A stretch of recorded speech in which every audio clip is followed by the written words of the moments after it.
Good morning, everyone. I just wanted to share a little something with you. Hope you're all well.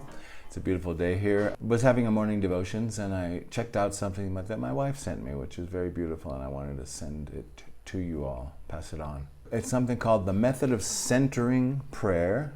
It's by Thomas Keating.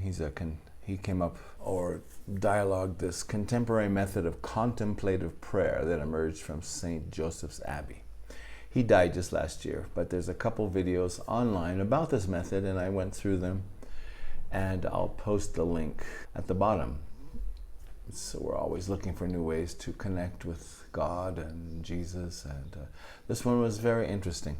Okay, the basic outline, it's all about choosing a sacred word and then meditating on that word and letting the Spirit speak to you. The difference from this and other methods was the refreshing aspect of how to deal properly with distracting thoughts and not fighting them, but letting them, kind of moving them along when they come, but not fighting them.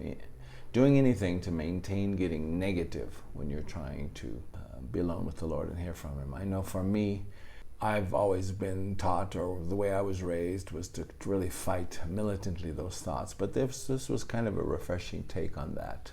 So I'm sure there's a moment to fight thoughts in that way.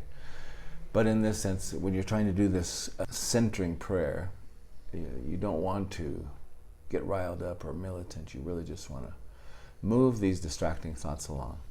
I chose the word presence, and it was very good because I immediately started receiving things about that, how presence is how we get healing. Presence is the end of loneliness. We have communion with Him. We end up having community with others. Presence is where we get direction, strength. And courage also, I thought of the song, if Jesus goes with me, I'll go anywhere.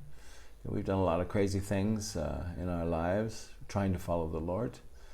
And as long as we knew He was with us, that made all the difference. David talked about it. David talks about, whither shall I flee from thy presence? Psalm 139. Psalm 23, though I walk through the valley of the shadow of death, I will fear no evil, for thou art with me. That's presence.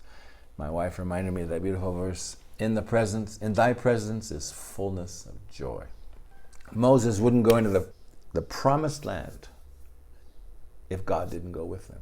Here they are at the brink of going in. They just left Egypt. He's 80 years old, and he's telling God, look, if you don't go with us, I'm not going. We're staying right here.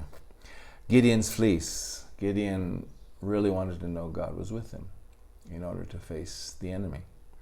Peter walking on the water. Another beautiful case of Jesus being there with him, totally gave him the faith to attempt the impossible and to actually achieve it. Marriage, family, friendship, community. These things are all about presence. Someone in your life. You're not alone. Especially, so many people are suffering feelings of loneliness, and if they can just sense that presence, then just makes all the difference, as it did in their life. I was realizing I tend to lone rangership. I like to go it alone, while others, some of my kids, my wife, just has a hard time being alone sometimes. But I think there's a balance in there for everybody.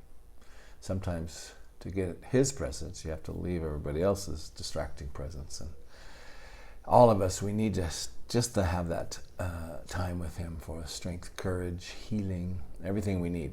So I'll set that link below for you. Check it out, see if you like it. If you want to, post something about your feelings of presence, what it means to you, and also how you go about that. This was a beautiful prayer, a beautiful message. I've actually seen the first video. I'm going to see the second one today. It's about 30 minutes, not bad. Anyway, enjoy, have a great day, a great week, a great month, a great year, a great life. And remember, somebody loves you and wants you to